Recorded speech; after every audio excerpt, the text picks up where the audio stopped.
की भारतीय जनता पक्षाच्या कार्यकर्त्यांनी नेहमी एक लक्षात ठेवा की देशाचा पंतप्रधान हे भारतीय जनता पक्षाचे आहेत, राज्याचे मुख्यमंत्री हे भारतीय जनता पक्षाचे आहेत.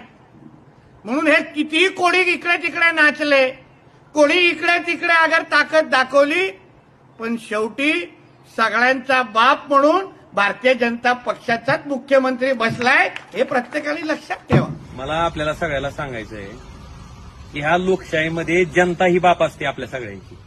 कारण जनतेमुळे ही पदं आपल्याला मिळालेली आहेत, जनतेच्या मतामुळे.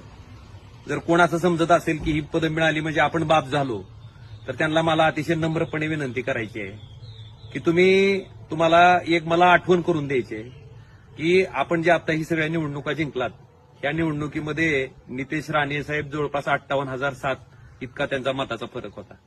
निलेश राणेंचा 8,176 इतका फरक होता आणि नारायण राणे साहेबांचा जवळपास 47,858 इतका मताचा फरक होता. या तिघाची जरी मताची बेरीज केली तर 1,14,041 इतकी मतं त्या ठिकाणी होत आहेत. आणि ह्या धाराशिव मधल्या मायबाप जनतेनं स्वतः मोदी ह्या ठिकाणी आल्याच्या नंतर सुद्धा 3,29,846 इतक्या मताच्या फरकानं मला त्या ठिकाणी महाराष्ट्रातल्या 2 नंबरचं मताधिक्य देऊन देशाच्या लोकसभेत लोकांनी मोदींचं न ऐकता पाठवलेलं आहे. त्याच्यामुळं लोकशाहीमध्ये जनता ही बाप असते. आपण निवडून आलो, आपल्याला सत्ता मिळाली म्हणजे आपण बाप झालो असं कोणी समजायचं काही कारण नाही.